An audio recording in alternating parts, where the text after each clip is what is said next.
இத்தனை வருஷமா CM sir பண்ணி இந்த ஆட்சியை பாப்போமா?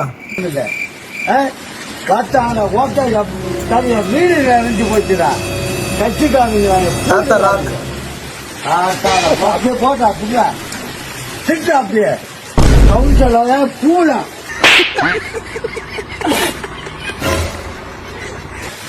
உண்டாம அப்படியே பிடிச்சி போடுறா. என்னங்க பள்ளமாடிக்கு போயிட்டாடா. ஐயோ சப்பாய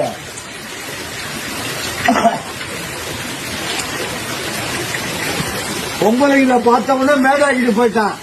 ஆம்பளைகளை பார்த்த உடனே பள்ளமாக்கிட்டு போயிட்டான். சாலியை பார்த்த கேவலமான தொலைவேற்கான பயங்கரமான ஆண்டாம ஐயோ புண்டமாய அவனை வந்தா செருப்ப கட்டி அடிக்குவேன். எப்படியா பையன் குளிச்சியா எல்லாத்தையும்